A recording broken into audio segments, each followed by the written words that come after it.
sir.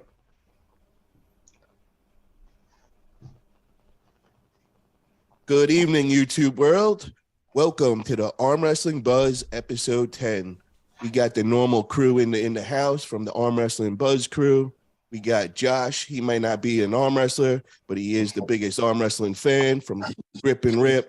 We got Arm Wrestling News Pradeep in the house, and we got Tom the arm wrestler. And we have a couple of special guests coming in the room tonight. We have Leroy Walker, who's on audio tonight. He doesn't have his picture working as of right now. Big-time power lifter, holds a couple of world records. And we're also going to have Freddie Sanchez and Greg Brown stepping in 30 minutes. But I'd like to introduce today's special guest. He's in the room right now, Leroy Walker. Welcome, Leroy. How are you tonight? I'm doing good. How are you guys doing? Doing great, Leroy. So I've been seeing a lot of you out there in the last year or two in the arm wrestling scene, and kind of caught my interest. Want to learn about you and figure out, how did you find arm wrestling? To be honest with you, I think the first time I saw it was I got exposed to it when I went up to actually, I was going to say at Michael Todd's about a year and a half ago, but actually it was a while back in California. I think I did like a Joe versus Pro with Dave Depew, just at a powerlifting gym. Okay, so we know that you're a power lifter, obviously, by the way Leroy looks. I mean, this dude is jacked as all hell. But you want to give us a little background? I think you have some strict curl records, and just kind of keep us up to date what you do in the powerlifting world. Yeah, I think I started like 2012. I got back into it after some time off in college. I got back into competitive. I didn't really care to, after, college and football, I didn't really care to maintain deadlift and squat. So I just really focused on bench press. I wanted to go after, the American record. So I was chasing 700 for a while. I think around 14, 15, I got close with a 700 attempt. Ended up, my personal best raw was 675, which keeps me in the top 10 all time in the world on the all time records. And then, just a couple injuries and, made some really good friends. Julius Maddox came on the scene. That guy's a beast, and Krill. And I just saw the lay of the land. I'm like, it was hard enough to get to 700 without injuries. And, the new up and coming class of bench pressers, with Julius pressing 800 pounds, I'm like, you know what, I'm cool with the top 10 all time. So I just kind of transitioned over to, just coaching and strict curl. And then strict curl kind of caught on fast after a year, which was cool because I never focused on biceps at all in my lifting career. It was like an auxiliary I never really paid attention to. And I think at the time, the American record was held by C.T. Fletcher, like 225. And when I got to the gym and started training, just doing cheat curls and strict, I was already over 200 pounds. So I knew 225 wouldn't be that hard to attain. I didn't think I'd get there as fast as I did. And then Dennis Saplenkoff, I think, had the all-time world record at like 249, 250. So I went after that. And there's controversy, just like anything else, boxing, right? There's so many different federations, so many different rules, so many different bars with strict curl. The Russians see it one way, the Americans see it another. But, a number's a number. And then after that, it just seemed fitting with everything I see arm wrestlers do. It just seemed kind of like some of the top arm wrestlers were great strict curlers or had really great biceps, and a lot of the great guys that were strict curl also had to be arm wrestling. So I figured it'd be a good time to cross over and start picking up the sport. I want to get back to your stats, brother.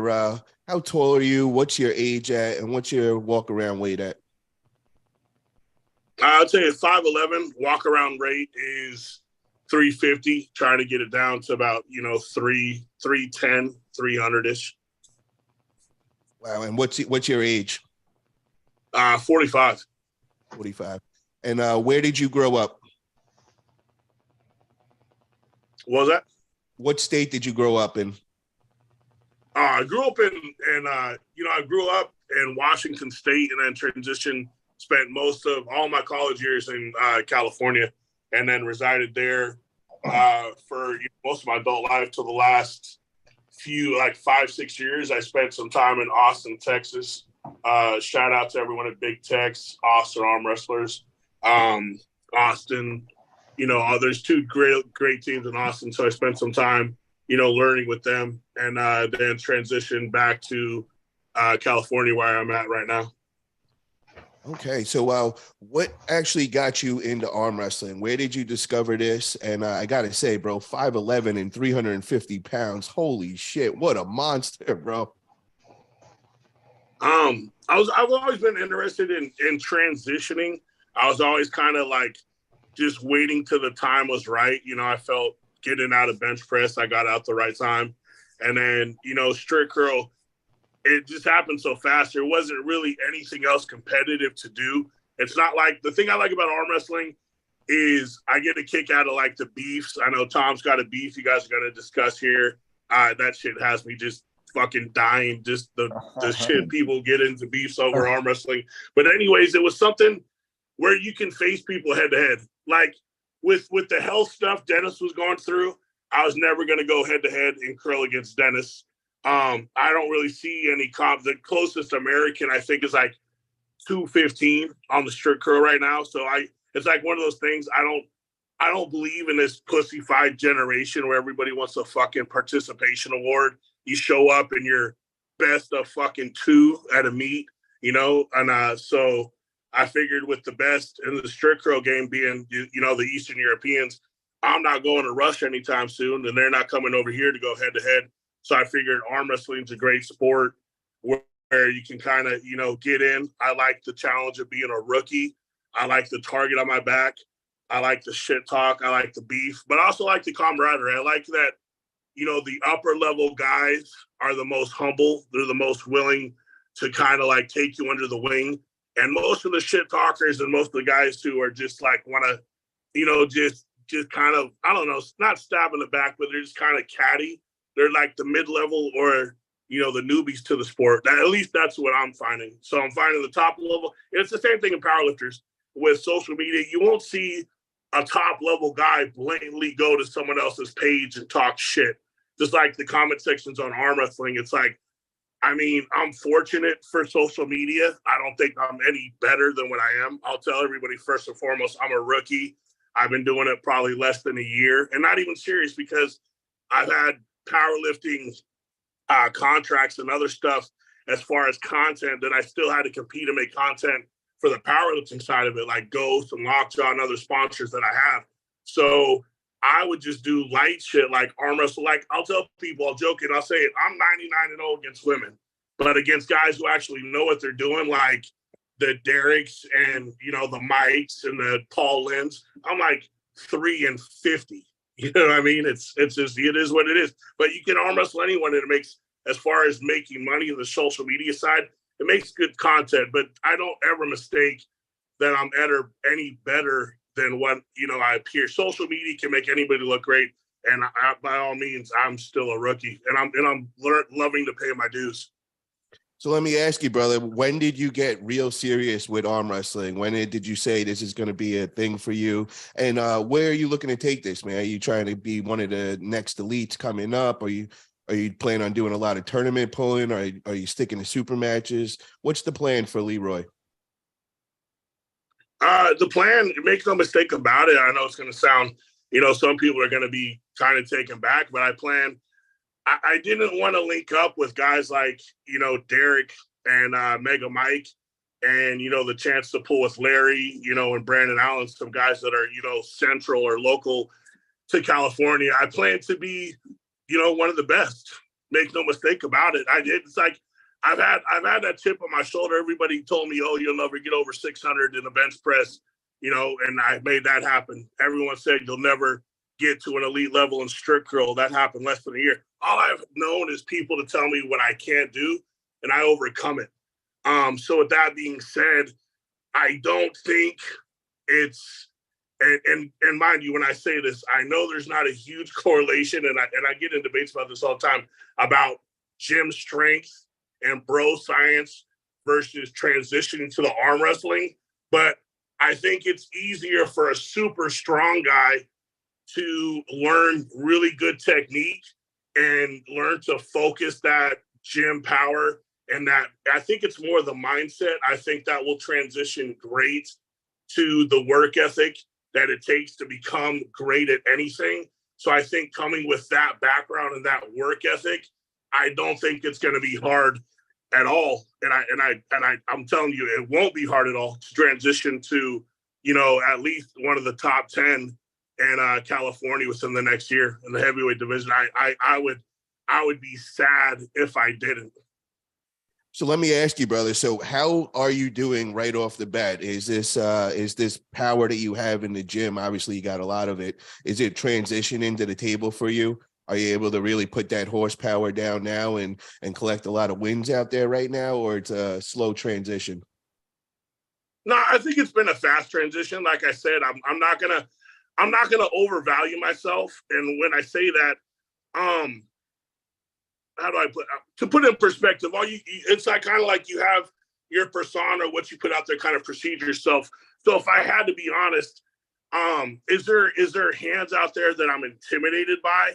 No. Do I get called out a lot and people are like, oh, why don't you go against Levon or this? And I'm like, well, everybody you're calling me out against has been doing it at least 10 to 15 to 20 years. No one started day one, year one, without going through that 2 to 3 year where your tendons just feel like shit to be one of the top 10, you know what I mean, in the United States or in the world. So I look at myself comparatively, like if we're just talking about, everyone seems like in the sport, they're big numbers people or head to head.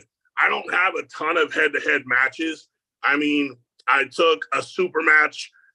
Everyone said I wasn't ready to take, but I think, being a rookie, I held my own against a guy named Grisham, who's a top 5 heavyweight in Texas. Another guy at the Michael Todd was actually one of Paul Lynn's sparring partners, but that was a left-handed match.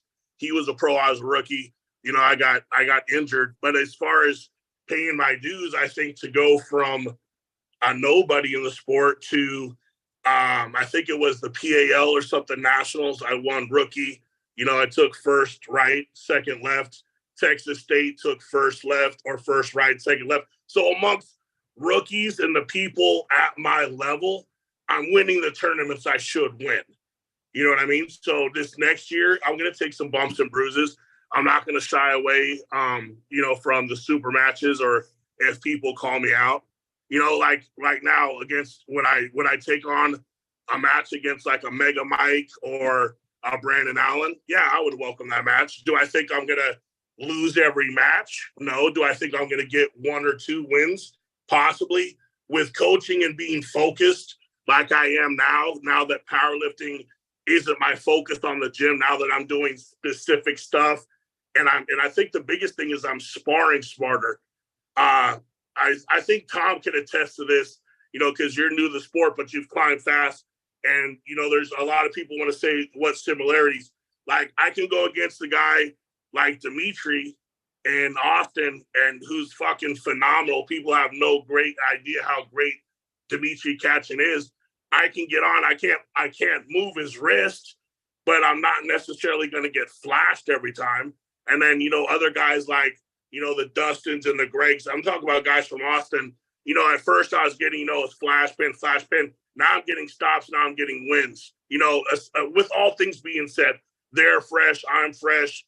But I think the main point I want to make here is sometimes you get stylistically, and I found myself stylistically learning to pull from sub heavyweights, which kind of put me at a disadvantage because now that I'm facing upper level hands and bigger guys, when someone pulls inside with me, I almost laugh. I'm like, why the fuck would this guy want to go? That's where I'm going to be strongest because I'm so used to mid or lower level weights running, going outside, which one, they don't want to come inside with power, but 2, I know my hand's not where it needs to be. So I know my hand was my weakness. So it's easy to take. But at the same time, wrestling against, taking on people that are only training you, for matches you're not really going to see. And then the weight advantage.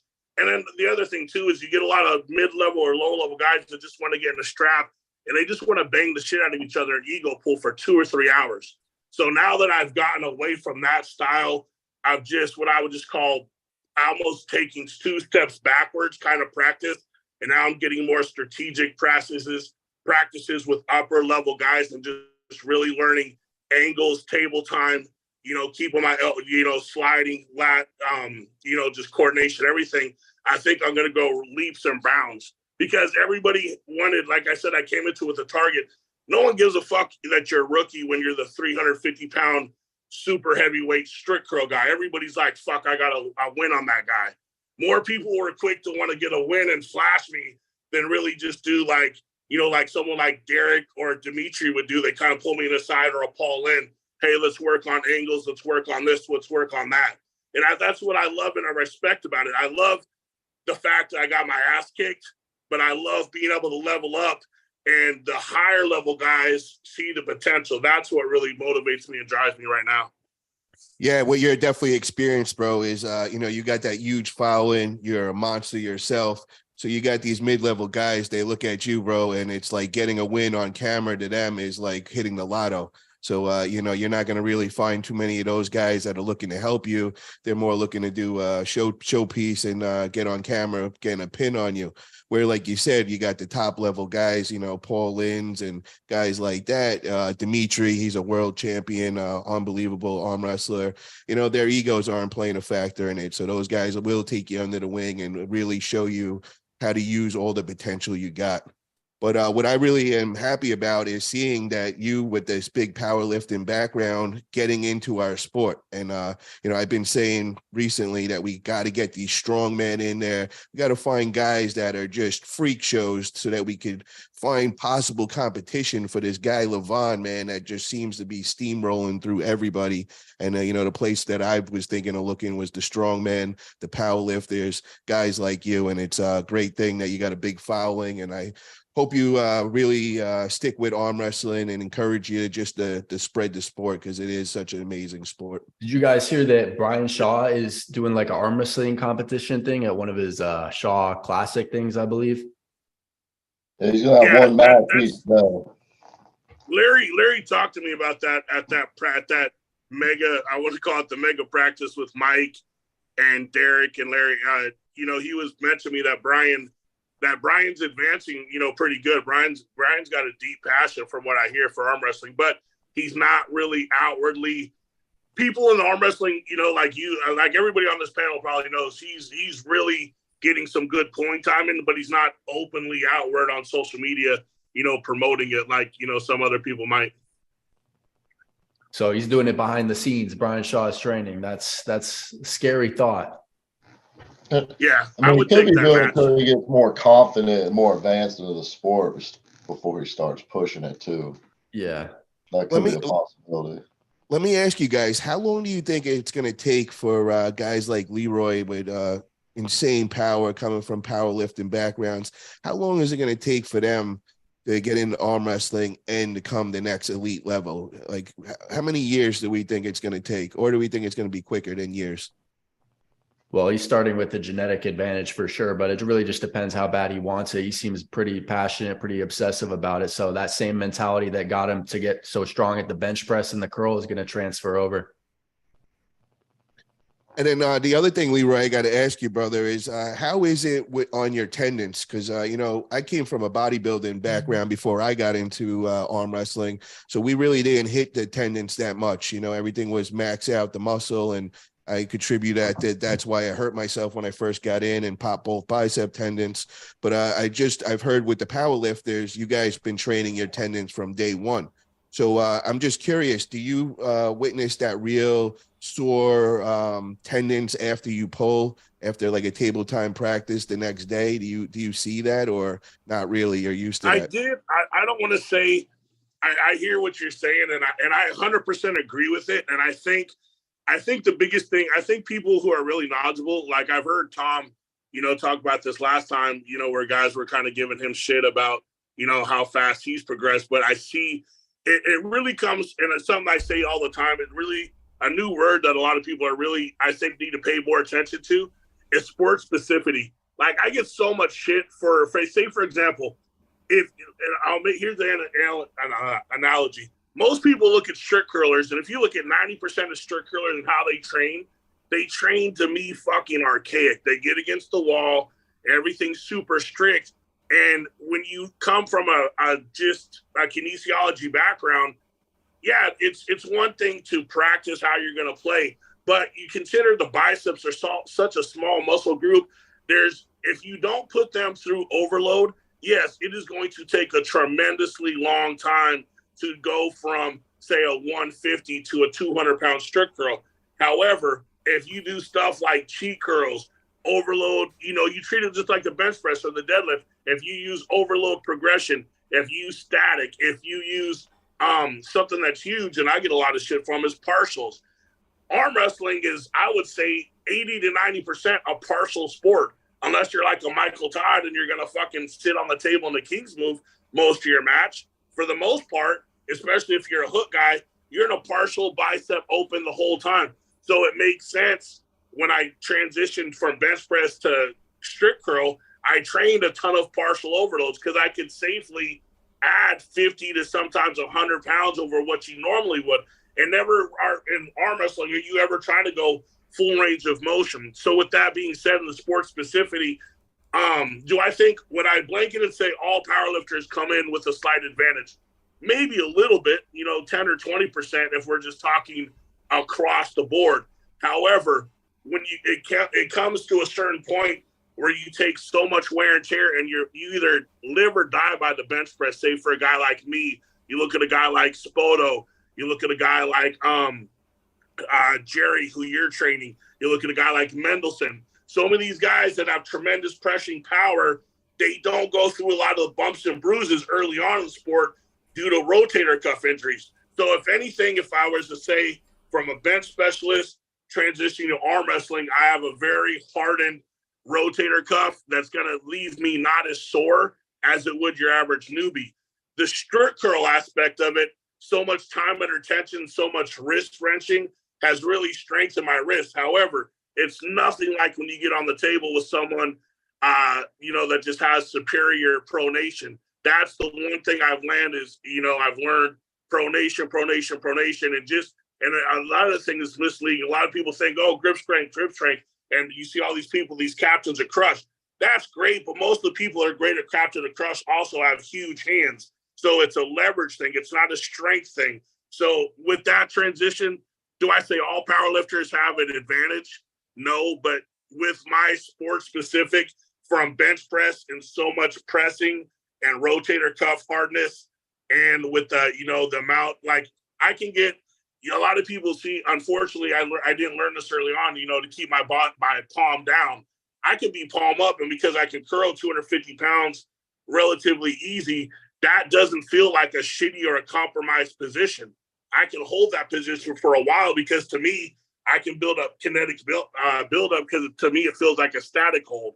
So there's a lot of positions due to powerlifting that I can get in that sometimes I'll be able to get out of, although my technique's not there. Now that my table IQ and my coaching is saying, hey, Leroy, don't rely on your 250-pound fucking arm curl to get out of a bad position. Just keep better angles and, come with better shoulder aggression and stuff like that. I'm learning strategically how to stay out of those bad positions and take it from an advantage from being in a shitty situation to being in a better position and using the strength advantage to just being in, better position and better strategy. Got to ask you, Leroy. So, what does it look like in the gym for you now? Did you have to change your whole workouts around? Do you do arm wrestling specific training now, or do you stick with the same powerlifting training? No, it's more. I think with the 5 group in William, there's Bertzer's last name. I got a super match coming up in Jersey, out in your neck of the woods in August. So I treat it the same. If I'm in season or if I'm within that proverbial 2 to 3 months out, I'm just doing all arm wrestling specific stuff. I've upped my cardio. Something I saw, and learned from Paul Lynn is his arm routine where he's just going station to station and just really hammering, working out his arms through that blood flow. So there's very arm specific movements and style of training that I'll do. That's carried on. That was from high school. That's from being, in high school and collegiate from wrestling. So the focus and being able to do like hit style training, transition arm wrestling, I think has been, highly beneficial. But I've cut out the bench press. I will, it doesn't do me any good to go into an arm wrestling table and say I'm a 650-pound bencher, because they share too much of the same CNS. The bicep tendons that are used to put up a massive bench, you can't recover and be anything on the table. And if you go aggressive on the table, your bicep tendons are going to be shot. Same with strict curl. I'll tell people, if you want to be a great strict curler and bench press, you got to choose one or the other, because you could do both, but then you'll be average. You'll be the guy that goes to the fucking local gym meet and is happy because he got second or third place out of fucking 2 people. You pick one and just be great. Don't try to be okay at a lot of stuff, So are you training once a week now, and the focus is arm wrestling? Are you training with Alpha Empire? Yeah, I'm training with Alpha. Sundays they got the big mega practice this Sunday. But no, I'm training 6 days a week, 6 days cardio, and 1 day pulling. Everything else is arm specific. And the thing I love about it is, now that I've gotten through that threshold of being beat up so much in shitty practices, the gym part of it, just getting gym pronation, riser strong, that's super easy. Now that I'm not beat up, I feel like I'm almost twice as strong. And when I go to the table, I feel fresh. Yeah, what you mentioned about the bench press and the curl there is so true. Like you can be a jack of all trades, and you can be average, or you can specialize in sports specific and do everything and be the best at one thing. Yeah. Hey, something real quick I wanted to ask you, Tom, now that you're out there, and I heard Big Texas embraced you. Yeah. It's a great gym, great family over there. Shout out to Rob and Esther. Tell me the behind the scenes, because I saw you spar with both teams. How was that? And I don't want to take anything away from you, because I've heard a lot of great things, but was Dustin beat up that day, or were you just taking it to him? Because Dustin's got a decent level. Dustin's got an upper level hand, I would say. So his right especially is very strong, especially in the bicep. He's able to hold even in a stretched out position, which is pretty damn impressive, to be honest. But both teams, some pretty strong guys. I pulled with Greg as well, pretty explosive. We pulled on the left. I think his right was injured. I actually ended up injuring my left. I don't know if you guys heard, but in practice on Sunday, I ended up hearing a pop noise, and I've had this same situation kind of happen on the right and left in the past. My first couple months actually training, I did it on my right, and could barely bend my arm for like a week. It just gradually got better. I had to work on mobility and just getting that range of motion back, and then gradually strengthening the tendon again, which is what I'm going to have to do here on the left. But it's been getting better every single day. At least I have a little bit more range of motion. My right is still fine, but just going to be working on rehabbing my left right now. Yeah, Lachlan Adair is actually in the chat room, and he goes, newbie tendons, as I said. So, he kind of was, I think he was saying something about that last week when you guys were on together. And yeah, it's just when you do too much, like twice a week. And I was even telling some of the guys, like, if you go into a practice and you're not even recovered from the last practice, then like, really, what's the point? I found what has worked best for me in the past is actually one table training day, and then you're able to kind of progress in the gym as well during the week. So that's kind of what works best for me, and I'm going to implement that moving forward as well after I recover.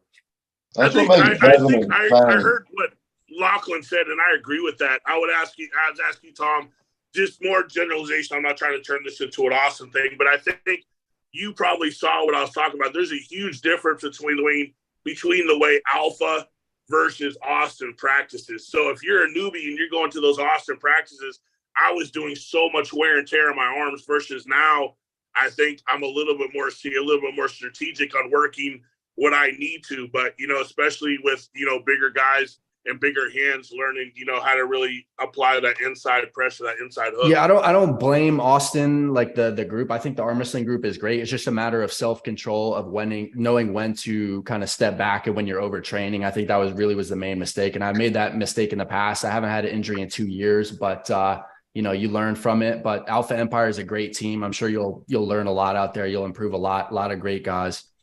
Yeah, Leroy, that Alpha Empire, bro, that is one of the best in the country. Definitely in California. You're around some serious guys. I think it's Scott Wynn's over in that crew too. You know, I think he's 35 years in and just so much experience over there. You're definitely going to learn a lot over there. And Tom, I just want you to give, I know you said Greg and Dustin. Want to just give their last names of who you're talking about? I think it was Greg Gray. Greg Gray, I believe he's maybe either first or second at 176 in Texas, and then Dustin DeWoody. I don't know the rankings. I don't have really access to the rankings right now, but he's one of the top guys, I believe, at 198 here in Austin. Really strong guy. Yeah, I know Greg. Greg is a friend of mine, great guy, awesome puller. You know, he had a great super match against our friend Matt Craig a couple of years ago that kind of went viral through the community. Really great stuff. But I want to introduce everybody. We got somebody new in the room. We got Greg. What's up, Greg? How you doing tonight, brother? What up, Paul? Thanks for having me on the show, man. Hey, I want to give a shout out to a bunch of my fans that are checking in right now in the chat. If you just give me 2 seconds. Sure, Greg. Viva México para todos que están mirando en México. El Palme, Renaldo, Onzuna Top, Carlos, Vicente, ¿qué tal, maricas? Gracias para todo el apoyo ahí. Thank you. That's it. So, go ahead, Simon. Go ahead. Yeah, so just to catch everybody up in the chat room, if you guys don't know, Greg was he was part of the whole Freddie Sanchez and Tom beef. You know, he put up $500 to try making this match happen. And speaking of the guy himself, Freddie Sanchez has just stepped in the room. Welcome, Freddie. How are you tonight, brother?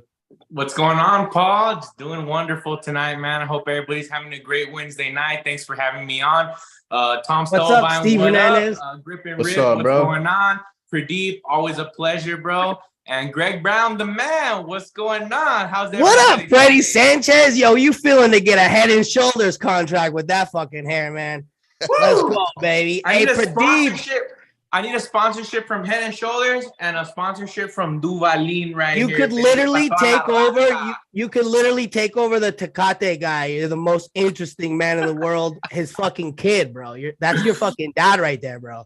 I just need a little bit of gray on my chin here, but I'm still too young. Still got a lot of room to grow, baby.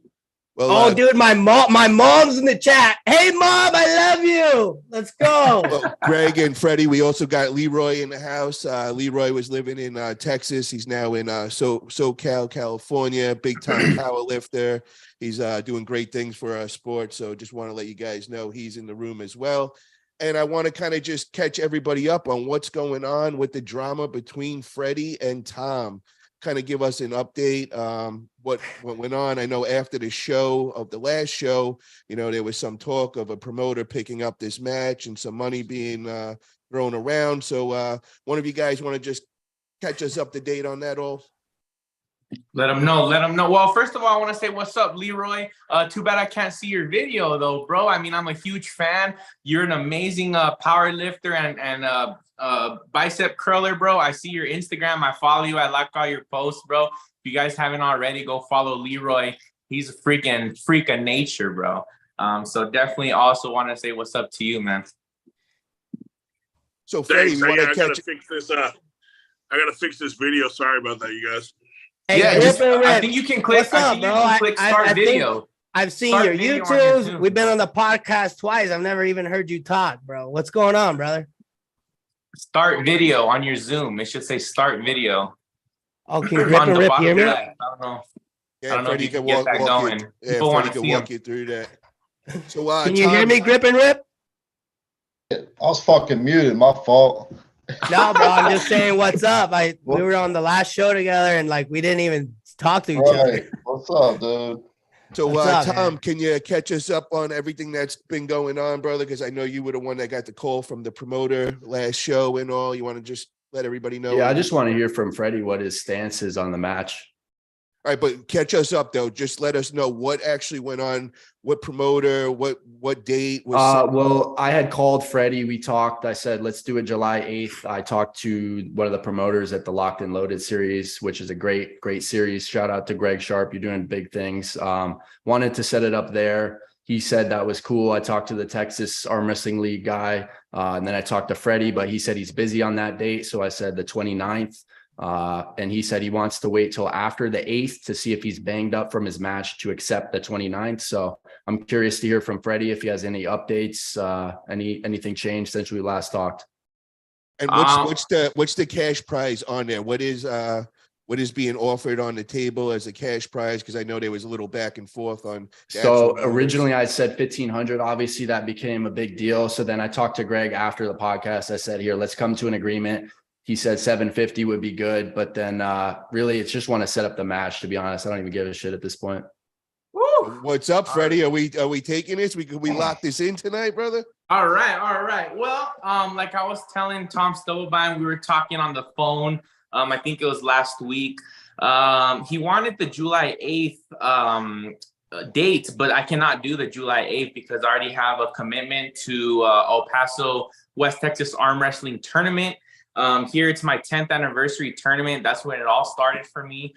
10 years back, July, I was 18 years old, was my first tournament. I haven't missed one since. So I want to do something big for this tournament. I'm going to get a championship belt for the right hand and left hand overall champion of El Paso, Texas. So I'm going to have a super match with Stephen King Kong, the original #1 arm wrestler here in El Paso. He hasn't been too active in the scene, but he's still strong as hell. He's about 350 pounds. He's basically the guy that made it all possible for El Paso Arm Wrestling. Him and Mark Bettis are the guys that put El Paso on the map. So now I'm just kind of contributing to El Paso, getting those championship belts, and let's find out who the real #1 guy here in El Paso is. So that's what that super match is about.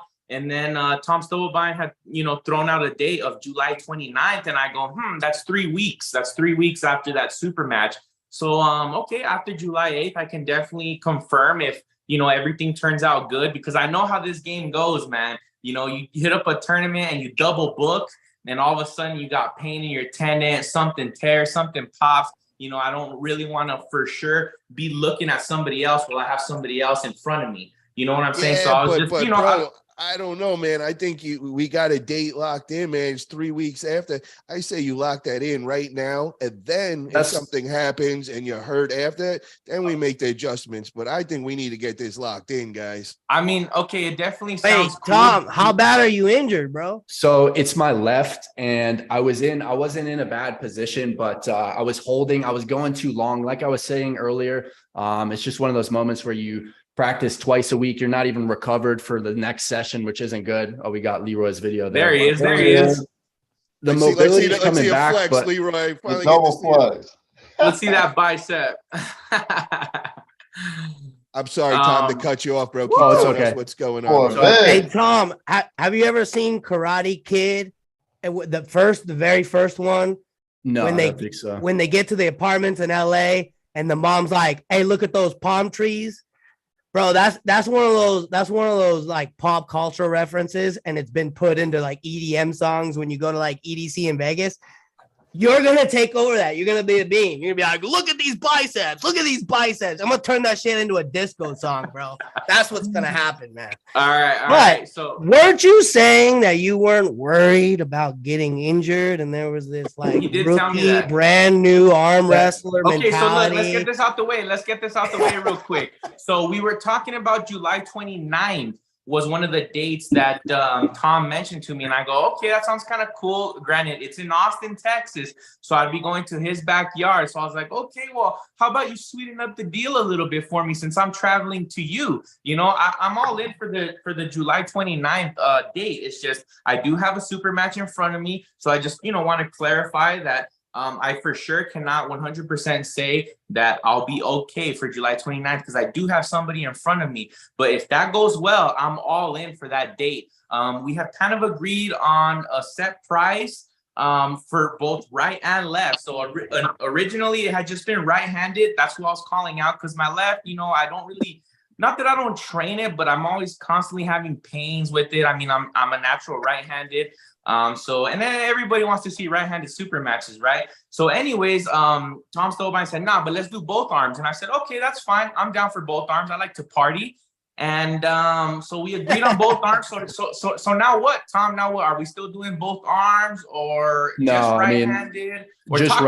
Just right. So you're still in on the right-handed super match. Yeah. So July 29th, that's 2 months away. My rate, like I said, my rate is okay. Obviously, I wanted to focus on the recovery in these next couple months, but I don't think it's too unreasonable for me to accept just a right-handed super match on the 29th. Now, if you don't want to accept that right away, like you said, you want to wait till after the 8th. If you do want to just push it back a little bit, it'll allow me to recover my left. We can potentially do both, but for sure do the right. If you want to do, I heard there was one in August. No, hold on, guys. I don't want to get this all confusing. And no, 29th, let's stick to the right hand. We don't need both hands. We just want to see you two grip hands. Yeah, but he doesn't want to commit to it, so we'll have to wait till the 8th, and that's fine with me, to be honest. Like I said, I'm just recovering. I'm all in. He doesn't want to commit to the date. I think it's fair enough that as the promoter is going to understand, he's got another commitment before that, July 8th.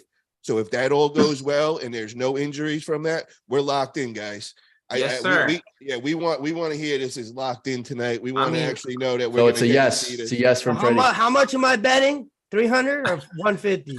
Yeah. So okay. So we got Greg Sharp taking care of. He's putting up the 750 prize fund. We got to just double check that. Now no, it's not 750 wait. Anymore. I think he was talking about me. It was never that. It was never that. We said maybe the 750 in private DMs, but then that got washed away.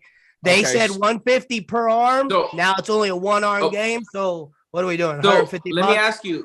Honestly, the money bring to the party, Tom, for your I don't even give a shit what it is. Just set the match up. Just make it happen. People want to see my man. Hey, I love it. I don't feel like talking. I want the match to happen. Right Freddie thinks he can beat me. I think I can beat him. So let's figure it out. Enough of this. What's happening? Okay, what else is happening on the 29th? One last thing, Tom, real quick. Okay, so I have to travel to you. Okay, you're right there in your backyard in Austin for the 29th. So how much money are you putting up for the right hand? $300? That way that covers my trip if I win.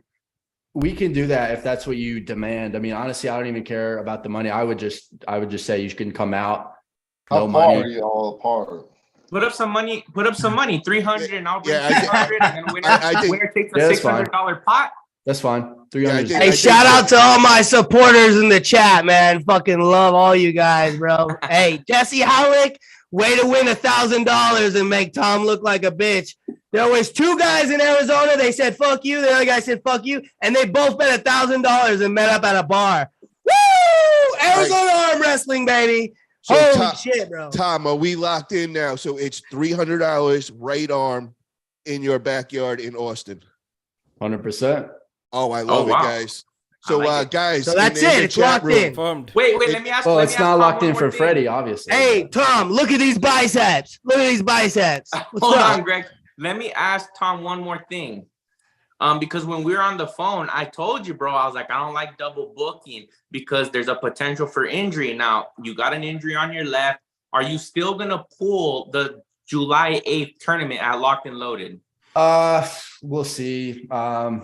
Just want to focus on recovering. Like I said, the day after, I could barely even bend my arm. It's getting better day by day, but for sure, probably not on the left. There's no having to be recovered. That's what I was talking about, bro. You got to be careful. Got a super chat in from you Jesse. get humbled. Hold on, guys. Injuries happen. I haven't had an injury in a while, but it does happen, man. I will admit. I have a lot of miles on my arm. All right, guys, hold on. I got to read the super chats. Jesse Hollick, $9.99. Why is Greg Brown so sexy? Thank you. Give it to me, baby. Give it to me. Come on, Greg. Let's flex go. out for him, bro. He deserves that. $9.99. Come on, baby. Let's go, baby. Yeah. I wanted to ask Tom, you. Did you see my video with Michael Todd? Hold on. Let's hear Go ahead, Pradeep. Yeah, Pradeep. Freddie, I wanted to ask you something. So you mentioned you've been arm wrestling for almost a decade now? Yes, sir. I started July of 2013 was my first ever tournament. I won first place in the teen division, and I got third place in the men's division. So I think under normal circumstances, by now, you should know if you can compete 3 weeks after a competition or not. Right. Well, sometimes yes, sometimes no. For example, this year I had the Midland tournament right? And I survived that one. I got second place. I lost to Ronnie Morales, super strong dude from Lubbock, Texas. He's like number one in all of Texas at 198 for a long, long time. And now he's 220. He beat me at that tournament. I almost got him lefty, but righty, he kind of did just go right through me. So I started training my ass off because in 3 weeks, I had that super match with Miguel Ortega, the Mexican national champion. And I felt perfectly fine. You know, those 3 weeks, I was able to still train, kind of take care of myself. And I showed up to the Miguel match like 100%. But then after the Miguel match, I had an all-out grinder war where I had to bust out every single move I have in my arsenal. And I'm still sore from that super match. And it's like 6 weeks later, and I still can't train on the table like I want to. So sometimes it's wishy-washy, bro. And that's why I know my body. If I get in a real hard position and I grind all the way through a certain move, sometimes I can be sore for about 6 to 8 weeks. Okay. And sometimes if I don't come out too sore, it's about a week, 2 weeks, and I'm good. So that's why I say I don't want to commit to something. If I have a super hard match with King Kong, you know, he's about 100 pounds heavier than me. So that's just the only thing, you know, but hopefully, you know, I come out good, not too sore, and we're ready to rock and roll July 29th. But yeah, I do know my body. I have a lot of miles on my arms, and one hard pull can mess me up for Where's that going to be? Months. Can we? It's in Austin, Texas. I believe it's USAA. So Denise and Leonard's event, and here in Austin. So Austin, Texas, July 29th. And Is that where I'm going to get my selfie with Paul Italia? Yeah, we can see, man. Maybe I can make it over there. Let's go, baby. Here we go. Guys Hey, in the Pradeep, chat, I want to hear. Just let me know who you guys think's gonna win. We got Tom, crippled YouTuber, Freddie? or Freddie Sanchez. Leroy, I gotta ask you, brother. Or how's that gonna work? Go ahead. Saludos para Greg. Hold What's on, that, Grip and Rip? Where's it going to be streaming at? I'll make sure the to live match stream goes it. down. I'll make sure to live stream. We'll get all that probably, info for you guys. Yeah, the details will be worked out. Hopefully, the closer to the date, you know, it's hard to kind of set everything in stone right now. But I'm sure if it does happen July 29th, Tom will probably live stream it. He has a big following. Greg will probably live stream it. I'll probably live stream it, and we'll probably post it on all our channels. Greg is coming out. Huh? Hell yeah, bro. Definitely got to come out for that one. Yeah. Are you Bro, are you kidding me? I'm excited. putting Freddie up in the fucking Motel 6, baby. This I'm is the exciting. guy, bro. This We're is going to exciting. McDonald's. Yeah, I think I'm gonna have to make Do a it. trip for this one too, as Let's well. do it. Paul, for yeah, sure, you better guys. come out. Hey, Double Paul, quarter what was pounder. the record on your stream? 400? Yeah, I think we were at 400. I think we hit that today. We were right 419, baby. Yeah, there we Greg go. Brown Hey, TV, Paul, my I Twitch got a stream. question, though, Viva Paul. I got a Mexico, all the question. Mexico supporters we got. What's Hold up? on, Leroy. What's up, Leroy? What's up, brother? I guess what I'm surprised because I mean I respect both of you guys and I when I came on here I said I'm new to arm wrestling, but I'm not new to beef. It just sounds like I don't want to say backpedaling, and I'm kind of interested, Paul, as a promoter too, just from an educational standpoint. And I don't mean no disrespect, but why aren't you schooling these guys? Because I've already taken on 2 super matches, and I don't get how you guys are planning to pull in one. You know, granted, I respect you want your money, you want your $1,500, but how the fuck are you guys not trying to get into a contract so there is no double booking? I don't know a promoter in his right mind that would book and pay out a $1,500 or potentially $3,000 purse, and you guys aren't even talking about signing a contract where if you do something stupid or get hurt or go to some, B-side meet and you get injured, then you not only you're responsible for that prize money, you forfeit whatever else is coming because now the promoter's out that money that someone had to pay him or get it. And then I'm just interested to hear your guys' take on if the promotion was like $1,500 to $3,000, it's hard enough to sell a $25 or $30 ticket to get that many people there to recoup the money. So I'm interested because I'm not hearing anybody talk about a contract to lock this in and to prevent injuries from happening. How do you guys go about ensuring that the promoters are going to recoup their money? Because I want to see both of you guys get paid, and I want to see arm wrestling get paid. That was one of the things I hated about powerlifting and strict curl. But if you guys don't come in, I mean, it's one thing to have social media presence, but you guys got to come with your own business savvy. And I'm not hearing any type of plan on how you guys are going to make this happen, because honestly, you're kind of shooting other arm wrestlers in the foot. It's great that you want your money and you're like, hey, this is what I deserve. This is what it's going to take. But you have to put forth some type of business plan. Yeah, there's a lot to unpack there, but I can answer that. Hold on one second. We got a super chat in from Mega Mike, $4.99. My money is on Tom. Thank you, Mega Mike, for that super chat. And a very good question, Leroy. That is a really, really great question. And it is a very gray area in the arm wrestling world. And this isn't going to be under my promotion. But if I was going to be doing it, I would definitely want to figure out some sort of contract, get some in writing. And, we do have that situation. I've had a couple of times where I set up super matches, and guys had super matches before that and got hurt and they had to pull out. And, it was very unfortunate, but we would just have to find a replacement. Now, I don't know if Greg Sharp or whoever, USAA, does any kind of contracts with that, but that is definitely something the promoters definitely should be looking into, and definitely coming up with some sort of basic contract for the athletes to sign. Yeah, I think as the sport grows, like the ideas of contracts is definitely good, because it kind of eliminates some of that gray area of what could happen if someone pulls out or the different circumstances. So it's definitely a wise idea. And as far as the 1,500, obviously we're agreeing now that it's just 300 on each side. So we're each putting up 300. So it's kind of just being done between us, not like one promoter and two individual parties. So it's kind of a different situation now.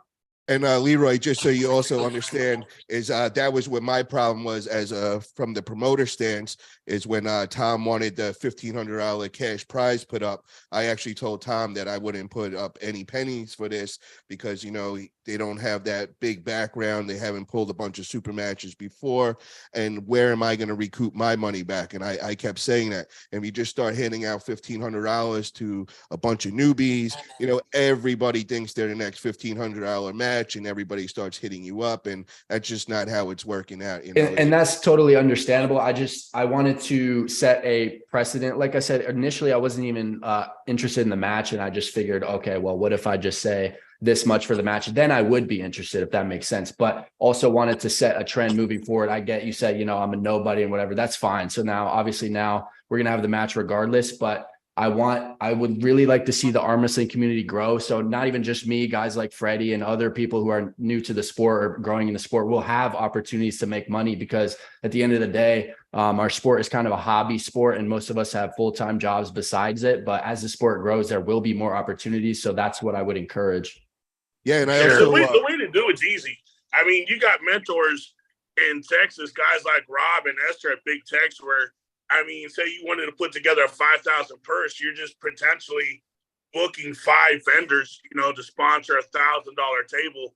And then, you're just, but the biggest thing is you just got to ensure how much foot traffic is going to go there. I mean, we're not even talking live stream numbers. We're just talking foot traffic. And I'm not shooting down your idea for one of the 1,500. I just think, this is, you have a platform, you come on these podcasts, and I'm happy to be invited on this too. But I think as entrepreneurs and as business people, and as you have your persona and you're creating your legacy, you just got to come, with your business mind and stuff like that. And that's because I know you guys are both top-notch arm wrestlers. I'm just curious to, I just want to hear more of the business side of it. You know what I mean? Because you guys can both gain and capitalize on the following that you guys have. Why not make it happen? We just need to be more business minded, because if we don't, what's going to sit back and happen is you're just going to have a lot of these vendors or, these brands out there take advantage of the notoriety and the name that you're putting forth. So this is a way to come on shows like this and then present your plan and be like, okay, you know what, this guy knows his shit. Can I get in there for a second? Yeah. Sure. There's also too the few individuals who realize what's happening in the marketplace and how arm wrestling is changing. And so if I see a big mountain with a gold mine in it, because I know that bush and that color dirt, I'm not going to tell everybody why I'm putting out $1,500 or $1,000. It's just, we're just going to call it, I'm a super fan, right? But, you know, and yeah, true. There's a lot of guys that just want to see the match happen. But, and now, like you heard Luckman Adair, I don't know how to pronounce his name. I apologize. And sorry if my voice is fucked up, but I'm sick. Sometimes you need to bring out money to kick the fucking door down, like he said. You know what I mean? Like, nobody's going to look at you. Nobody's going to give you a chance. Why do you deserve a seat at the table? $1,500 says I got a fucking seat at the table. What's up? I don't care if I lose. I want to be on that platform, and I want to show everyone that I got it, right? And I got a YouTube. Freddie's got a YouTube. You know, like I love arm wrestling. I travel anyways. You know what I mean? I've lost $2,000 at the casino. I'd rather fucking do it promoting arm wrestling. You know what I mean? Hell yeah. I got a super chat. Hold on, guys. Got a super chat. Got to read out from X1348. $5 super chat. Yo, want to see Paul and Hermes in a pasta eating challenge. Also invite Levon. He is in heel mode. Boost your media content. Let's fucking go. Thank you for that super chat. Also one from Dago Berno for $1. Thank you, That's Dago. my commissioner. Hashtag 2-time fantasy commissioner. What's up, baby? Thank you, brother. And another super chat for $9.99 from Jesse Hollick. Paul put me versus Greg Brown on the undercard. I'll put up $500. What you say, Mr. Brown? Ooh, things are heating up in here. So yo, why you after me, Jesse? Why you out? Hey, Jesse, I'll accept that match only if Steve West is my corner man, so he can tell me how to beat you. Hey, Steve West, shout out to you, brother. You're coming up. Don't let that loss fucking stop you, dog. Shout out to Arizona Arm Wrestling too. We got another super chat just came in, $5. Danny Tundra. Question for Freddie: 10 years in the sport, do you train with weights or just table time or both? Well, I train a little bit of everything. Really the first 5 to 7 years, I didn't even train in the gym much. I only showed up to weekly arm wrestling practices. That was basically it. But then I started realizing I have to do more, you know. I was just being lazy. I wasn't really eating or training the way I was supposed to. So it wasn't until maybe about 2 years ago that I really started getting on a regimen of, training week in, week out. And it's the West Side barbell system is what I started on. Okay, so I'll do like a full body workout on Sundays. And then Monday, I'll do arm wrestling specifics. Tuesday, I do legs. You know, I usually do like a squat or a deadlift. And then Wednesdays, I'll do like upper body. And usually all our PRs, okay? So on Tuesdays and Wednesdays, I'm pushing for the max lift that I can get on either a bench, a deadlift, or a squat. And then Thursday, I do arm wrestling practice. And then Friday and Saturday, I kind of just rest or maybe do a little bit here and there.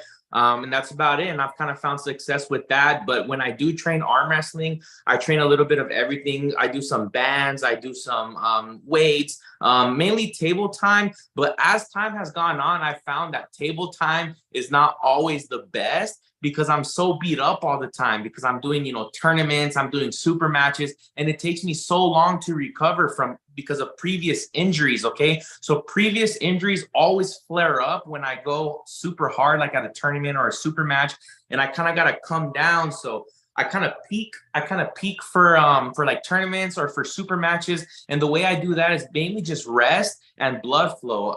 It's really not that complicated. But like I said, when I'm training, my West Side barbell system, powerlifting style, I'm maxing out on bench, squat, and deadlift all the time. But it doesn't mean I'm maxing out on arm wrestling. So that's basically how I train. I have a quick question for Leroy real quick. Leroy, I just wanted to get your pick on the match between Tom and Freddie. Between Tom and Freddie? Yeah, who's going to get the win that day?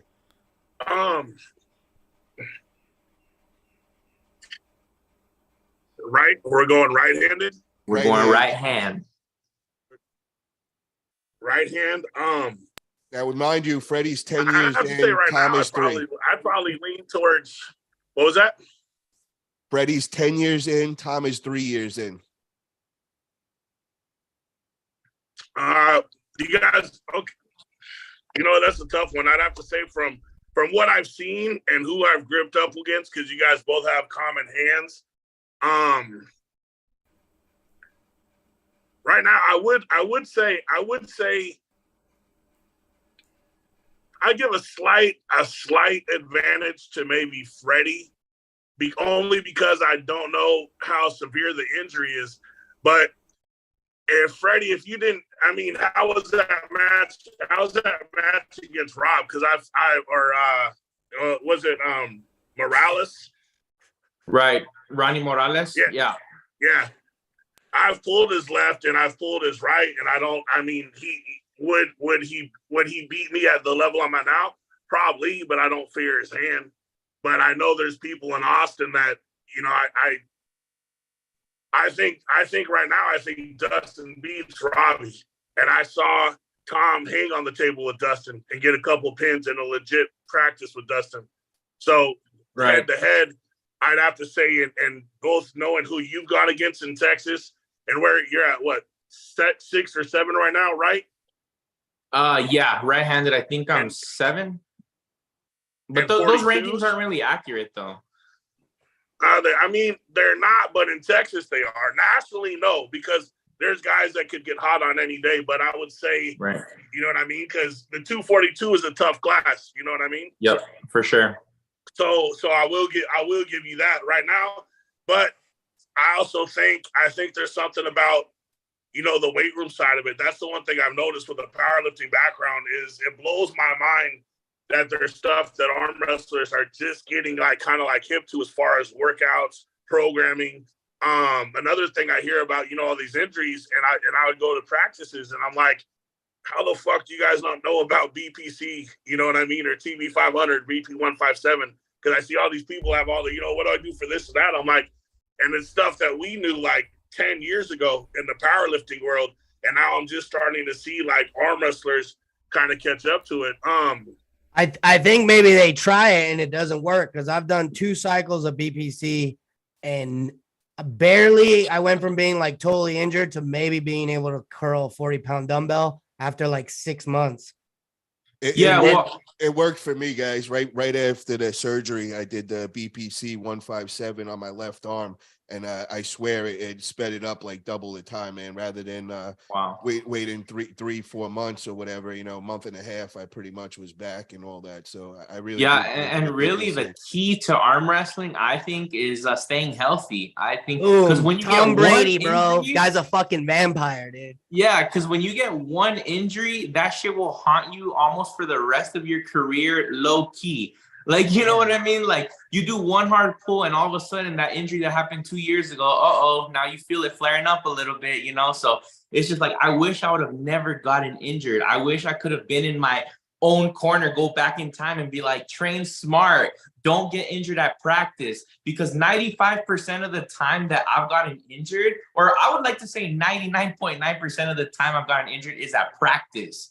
And it's usually because I'm pulling too much, or I'm trying to win when I shouldn't, you know, and it's so terrible. So if I have one advice for everybody that's watching right now, pay attention to the way you're pulling at practice, because you don't want to get injured. Right, Tom? That's what happened to you, totally bro. Agree.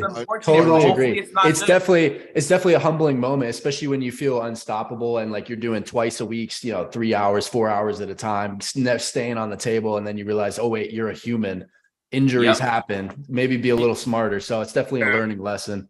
Is there a weight cap for this match? 242. 242. So in the chat, when Leroy mentioned the thing about contracts, I think Josh was saying that Engin doesn't do contracts, but the fact is that Engin also doesn't have 2 guys fighting over the prize money, what it should be. That's why he doesn't do contracts. The way that the day he also faces such things, he's going to introduce contracts for sure, or he's not going to invite them. So that's the difference. I also think that a match shouldn't be immediately set and you should just pull, and no trash talk, no promotion, no hype before that. That's not cool in today's world.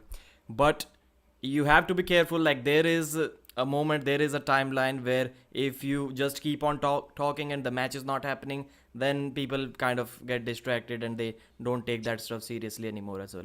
Right. That's why I'm totally over it. Like I said, let's just make it happen. So I'm excited to hear that July 29th, we got a match. All right, guys. I want to move on now because we're at the end of the show, and I want to get this arm wrestling trivia in there. So everybody get their whiteboards out. Leroy. Oh man, I didn't buy my whiteboard. I got off like 45 minutes Oh ago. man, Greg, Notes app on your Hell, phone. bro. Yeah, Notes Yeah, app. get your phone my out, people bro. and were do it on like, the "Are you note. ever gonna talk?" And I'm like, "Nah, I think I'm just a guest on the show." Greg, grab your phone and just put the answer on that, and then you could show it on your screen. Leroy, this is the part of the show. Cristibal, perdóname, güey. ¿Qué onda ahí, güey? This is the John part of the Alvarez, show. what up? John, you're This is funny, the part bro. of I the show. appreciate you. Hold on, Greg. This is the part of the show, Leroy, that we go over the arm wrestling trivia. Everybody writes down their answer, and then we give the answer there. You want me to do it on like an empty notepad? Is that what we're doing? That's perfect. Write it on. If you got like a Sharpie, you could write down the answer on the notepad. Let me do that. Leroy, if you don't have a piece of paper or a pen with you, you could just type it in on your phone and just show us your phone. Because what we're going to do is we're going to give the question. We're going to give you like 20 seconds for everybody in the chat room to come up with their answer. Everybody else on the show writes it down, and then we're going to show it all at once and see who got it right. All right, and everybody's gonna keep score of how many answers they got right today. You know, and we have to see how much of a delay there is. We have to see how much delay there is between our video and the chat, because if you give like 20 seconds, everybody's going to figure out. I have my chat open and I'm going to cheat today. I'm letting you know in advance. Okay. Here we go. Here's the first question of the arm wrestling trivia game. And last week it was only East versus West. Now we've opened up. We got some East versus West. We got King of Table, and then we got some general arm wrestling trivia. Leroy left. I think Leroy's left. I see the Golden Gate Bridge up there. Hey, Habib, if I come to India, can we work out together and arm wrestler on YouTube? Well, I got the next match against Pradeep, bro. Me and him got to grip up, bro. Paul, me and you, celebrity arm wrestling match. There it is. Hell yeah, bro. I'm down with that. And Pradeep gets the winner. Hey, Paulitaya's been looking scary on the table. I saw arm wrestling footage. He was taking out like all of Florida. Watch out with Paulitaya, boys. He's coming back stronger. Paul, you and I, we do an event. You get 4 of your guys. I'll get 4 of my guys, head-to-head fantasy football style. You know what I mean? Like, yeah, I like that. Hell yeah, bro. Greg, where are you located? Where do you train at? Tucson, Arizona. Okay, Arizona in the house. And I promise I won't. You can't bring. Here are the rules for the fantasy arm wrestling. It's gonna be Paul Italia versus Greg Brown TV. You can't bring any like legendary pros. So like, it's not gonna be fair if I bring John Brezink, right? Okay. But we both get like a round 1 pick. So like, I'll bring Eric Wolf, and then you could bring like Artem or something. Okay. Right. Then I bring a round 2 pick like Freddie. Round 2. I'm a round 1, boy. Yeah. Hold on, guys. We got another super chat in from X1348 for $5. Right now, Bacho versus Tom, Grip and Rip, Greg, Freddie, Zoom user, Pradeep. So can 18 Yo Bacho smash all those mentioned? Oh, 100%. Yeah, 100%, bro. Probably. They don't even mention Bacho's name around my name, guys. I think in this chat, probably almost everyone, and there may be some people like me and Josh that will not be able to beat him even if we use 2 hands, and most of the guys on this chat will need to use 2 hands against him. Oh, so you're finally admitting, Pradeep, I could beat you on the table, huh? That sounded like that. All right. So I like a shot at Leroy, but I like to say maybe I could take on everybody here in this chat. What do you say? Yeah, I think Freddie might be the king here right now. Woo! We'll have to find out July 29th. Tom. Let's find out. All right. Question number 1, guys. What's the original name for arm wrestling? So everybody in the chat, just put out your answer. What is the original name of arm wrestling? All right. I got it. When do we put them up? Everybody locked in? Everybody got their answer locked in? All right. Let's see them, guys. So the answer is wrist wrestling. Oh, shit. All right. I didn't get that one. Leroy got wrong. What about Greg and Josh? We didn't see their answers. Me and Tom I was wrong wrestling. Greg, I didn't hear you. What'd you say, bro? Greg, we don't hear you right now. Might have lost Greg's audio right now. All right, question number 2. Yeah, and when was the peg introduced to the table? What year was the peg introduced to the table? Jesus. Everybody in the chat, let's hear them.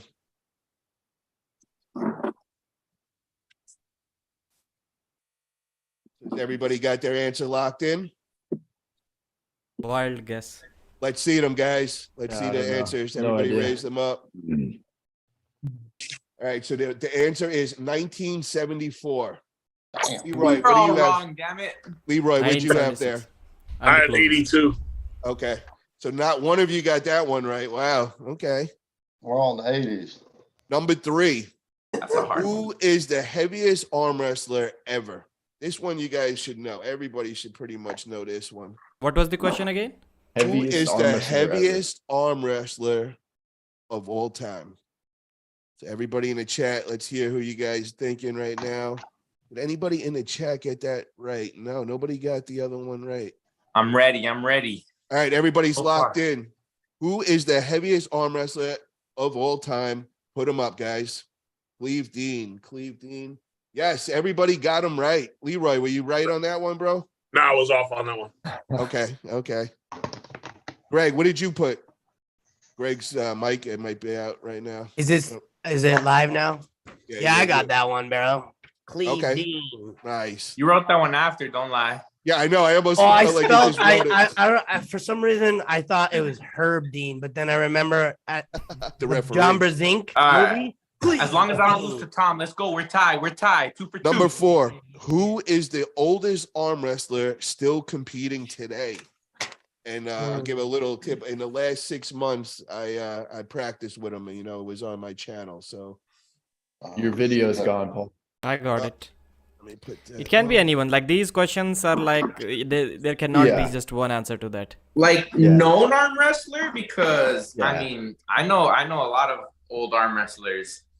Yeah, but You got I think the this answer. guy's he's still competing in tournaments and everything today. Okay. So let's see All it. right. Everybody got their answer locked in. Let's see them.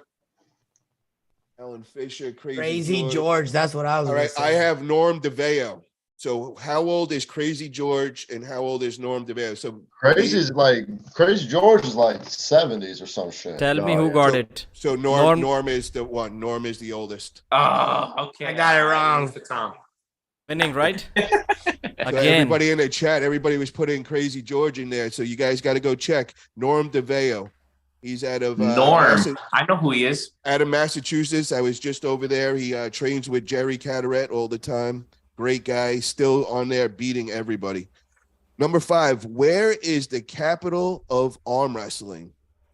Everybody should know this one in the chat. Where is the capital of arm wrestling? And you guys also should know that, it's where one of my places are and where I have practices. Oh, the city though. I'm stumped, bro. I don't know. All right. I know the You're city. giving way too much time, Paul. Giving too much. Okay, so Pradeep, lock take in it your easy, answer. bro. Where's the capital? Let's see them, guys. I just put Cal. I have no idea. Petaluma, California. So Pradeep got it exactly. You're close with that, Freddie. It's Petaluma, California, guys. Tom got me. Petaluma, California is the capital of arm wrestling. If you Google it, it will show you. Okay, number 6. Where did arm wrestling originate? Where did arm wrestling originate? Oh, shit. I got that one. Like what You should state say- or I think you should say professional Country. arm wrestling. country? Or organized arm wrestling. No, yeah, but don't say it like that because that could change it. Where did arm wrestling originate? Don't say it like you did, Pradeep. That wasn't the question because that gives a different answer. So everybody lock in where you have it. Like what I have country? no or- idea. What country? Wherever. Yeah. So where I'm did ready. it all originate? Let's see the answers, guys. I'm cheating.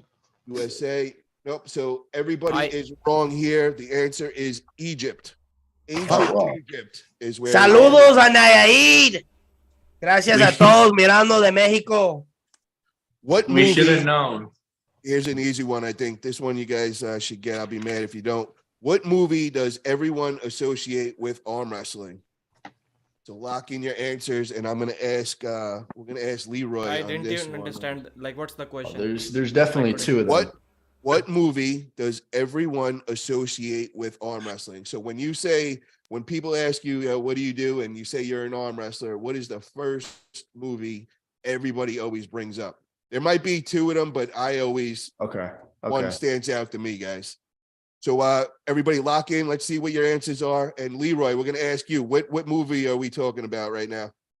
John, oh my God, Tom, did you sit at the front row of class too? Perfect, fucking coming out with Tom, 2 answers. A+. Give me that A+ from Paul Italia's class. Hey, Tom, you want to know how I know you're single? Because you got a fucking power rack in your living room. I sure do, brother.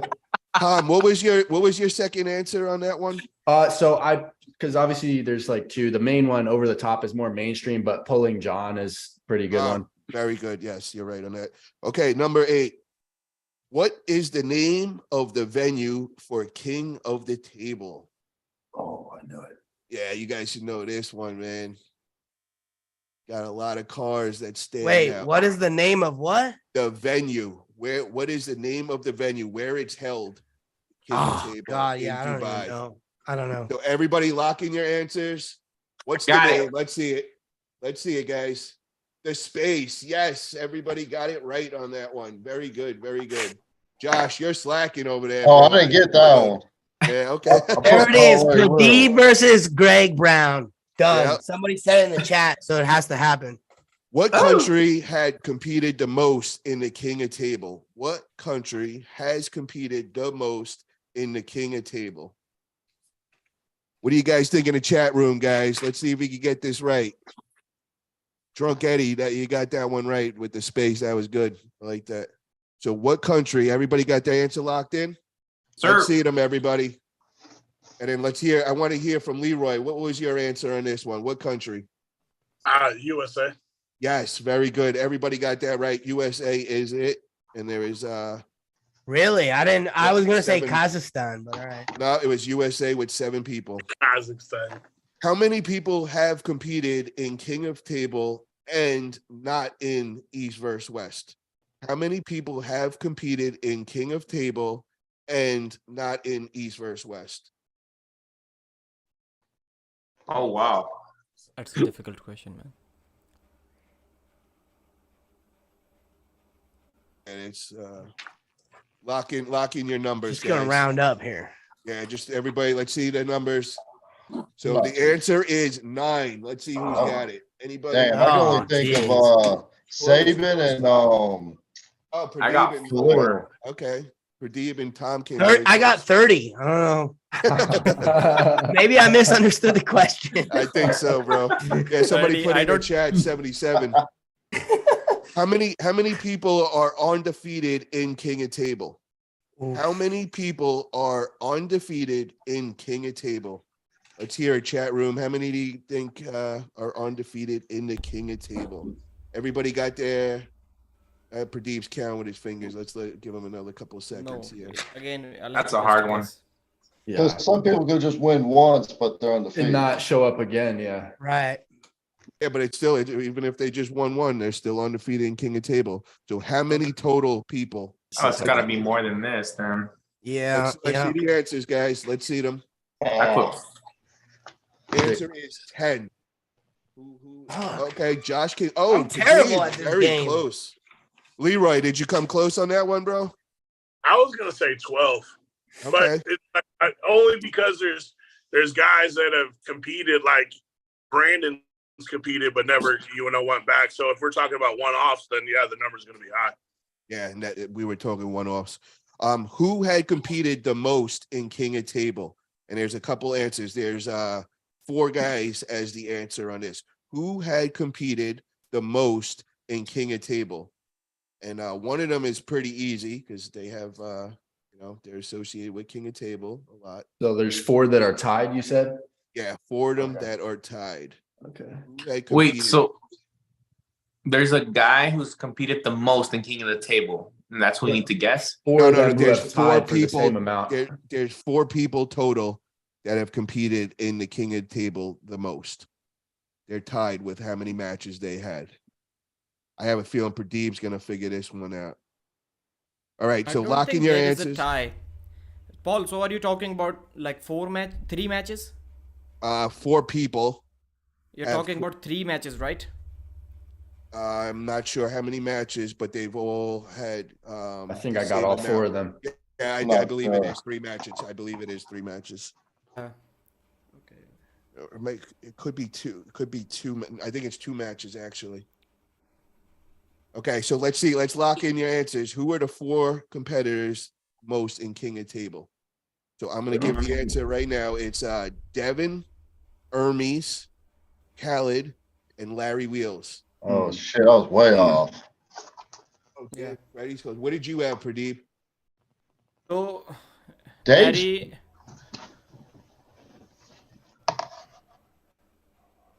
Okay. Irakli's never pulled at KOT, though, I don't think. Marcio Barboza. How many times did Larry pull? He pulled Barboza. I think your answer is kind of off, Paul, because you mentioned Khalid Jashal. Yes, Khalid has also competed twice. I should have mentioned it here, but Didn't like John has also competed twice. Dave Chafee's pulled twice, too. Dave Chafee has pulled twice. Schoolboy's pulled Yeah. twice. Coach Ray as well. And Marcio and one more match.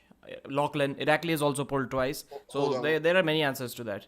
Hold on 1 second. Let me get clarification on that. These are hard as hell. Larry is the only one who has pulled 3 times, I think. And others have pulled twice, so I don't think it's a tie. The answer should have been Larry Wheels 3 times. It's 3 times each of these competitors competed. Devin, Hermes, Khaled, and Larry Wheels. Okay. Yeah, so it's 3 times. Okay, next question is, what is the most viewed King of the Table match? Out of every match in King of Table, what is the most viewed? Everybody got their answer locked in? Got it. Let's see it, guys. So the answer is Devin versus Prudnick has 5 million views. Levon. Okay, East. Did you What? say I East? said Devin versus Levon. Wait, did you say East versus West or KOT? King of Table match. What is King the of most? Table? Yeah, Devin versus Levon. How is it? Oh, okay. Wait. Prudnick's East versus West. Okay, yeah. I think there's a mess up on this. I messed up on this. You can even change it to like core sports. Like still, it is the most viewed match. Levon versus Devin. Okay. Wait, Out of both. Sec. Put your elbows down. Hey, Tom. What up, Greg? It's all right, bro. I faked injuries multiple times in the past, bro. I wish it was fake, dude. Trust me. Okay, next question we Greg, have. Hey, What? I'm glad Greg just said that because I was waiting to side bet Greg 300. Greg, I got 300 on Tom against your 300 on Freddie. Hey, Well, I have been known. Hey, just coming from Austin, I got to keep it, local hometown. I like it. I like it. bro. So I'm surrounded by too many good hands in that vicinity to train with between Bet now and then. against me, baby. But it's all about collagen synthesis. Look at this guy's hair, bro. Look at this guy's hair. Tell Arizona. Hey, Arizona but when's the last this time guy- they bet against me? They all lost. So you live in Austin? No, I lived in Austin and I grew up. I came up pulling Austin, San Antonio and Houston. And I just know with Tom coming from, even though he's been in a short time, I like his power. I know his power background. I've seen his matchups with Derek and Mega Mike, 2 superior hands. And I've seen him pull recently against some top level hands in Austin. And I know the gym he trains at very well. Nothing against Freddie, but it's one of these things, 2 months into it, iron sharpens iron. So Are you gonna be there on the 29th? I don't need to be there. There's fucking Venmo, bro. Just have my money ready. Show up is gonna be good. All right. I'm taking this bet right now. I'm taking this bet. Love Fuck it. yeah. Hell Fuck yeah, yeah. guys. Love this. Shake on it. Shake on Yeah, it. well, so far, Greg is undefeated betting on me, so better Nice. keep the streak alive. Freddie, didn't you take Greg's money in a match? No, Know we what? don't need to talk about that. We don't need to Did you talk take 500 from Greg? Oh, yeah, that was a business deal. All right, guys, we got two more questions left, and then we're gonna end this show. So, what is the name of the first arm wrestling organization? And this is kind of what Pradeep was saying before. What's the name of the first arm wrestling organization? Guys in the chat room, let's see what you guys got. First arm wrestling organization. Everybody locked in? Give me Hold one on. second. 1 second. 1 I second. ran out of spare paper. Leroy, you have any ideas on this answer, bro? I have no ideas on that one. Okay. I think it starts with ultimate though. Nope. I don't know. I could be wrong here. All right, let's see the answers, guys. I have no idea. I don't know. World of Sports. Okay, so the answer is World Wrist Wrestling Championship, and that was started in Petaluma. Guess who Oh, got wow. it? Very good, Pradeep. Pradeep. Very good. Close, man. but not quite. That's pretty deep. That boy. Straight A student. Now, the last question we got for tonight is, who is the lightest arm wrestler to compete in King of Table? The lightest arm lightest? wrestler to compete in King of Table.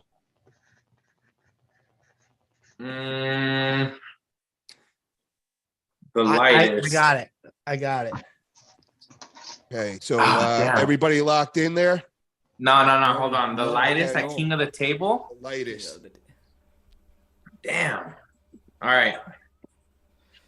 I have no. Now, it doesn't have to be a guy either. It could be a, lady Oh. You said a also. guy. You said a guy, man. That's No. not I didn't say. I said, who is the lightest arm wrestler to compete in King of Table? Has there even been females in the Think King of the about it. Table? I don't Oh, come think so. on. Shame on you. You should know that.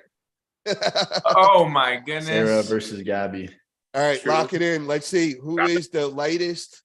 Sarah. Yes, Sarah. Sarah. Sarah Bachman is the answer. Yes, Leroy. Perfect. Bro, Freddie, I was- John, how can you if say it wasn't John Sarah, Brazil? I was gonna say John.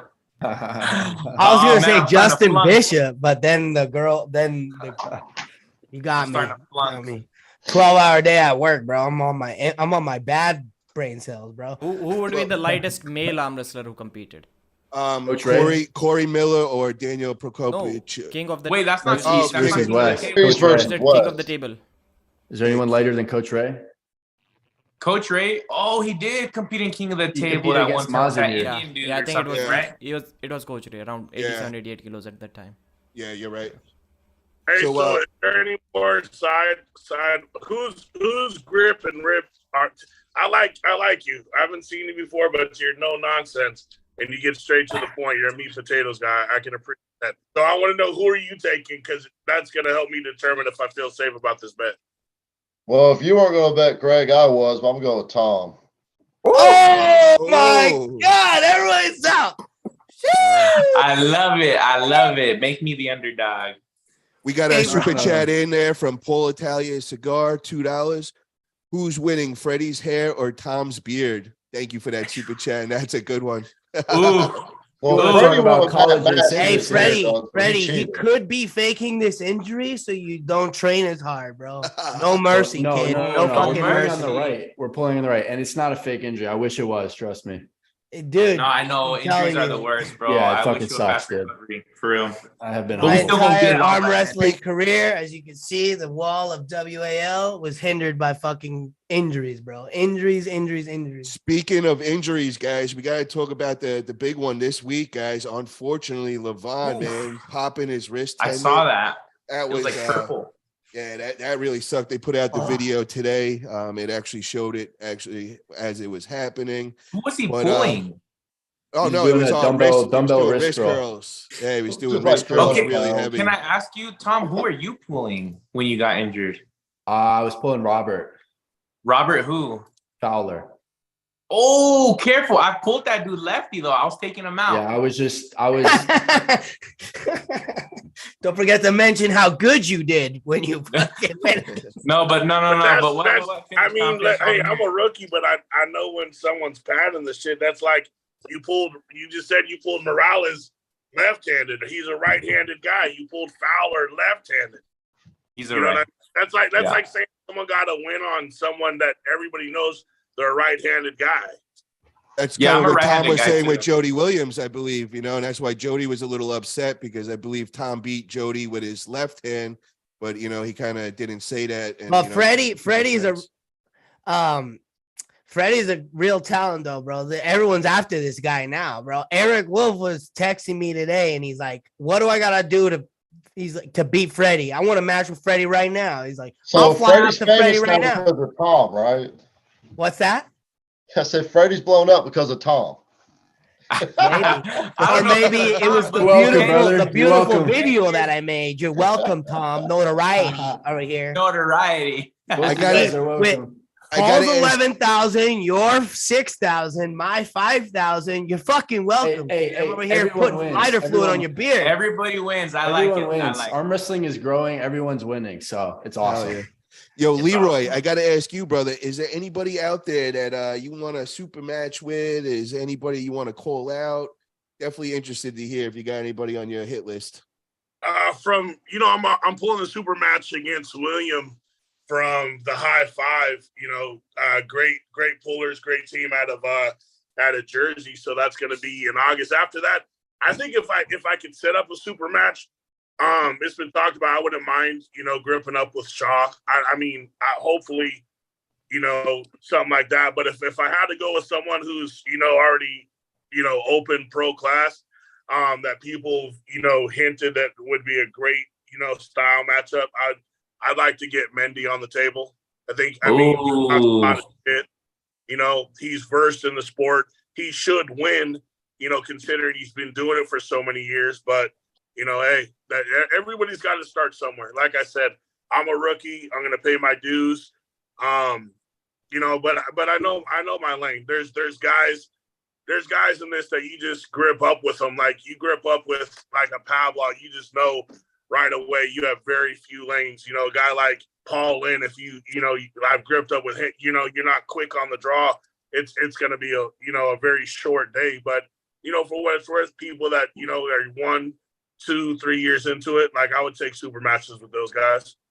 Hey, so any promoters listening, Leroy saying that he would love a match with Scott Mendelson. Scott's also another big bench press guy, set a bunch of records and all. Paul, you are the promoter. What do you mean by if any promoters listening? So Pradeep, I got one for you. Guys, I want to let this be known before. I am so focused on opening up these businesses in Florida. As you guys know, I'm in the middle of transitioning over here. So, as far as any promotions, I can't lock anything in as of right now. So, a bunch of people have been asking me what's next and all.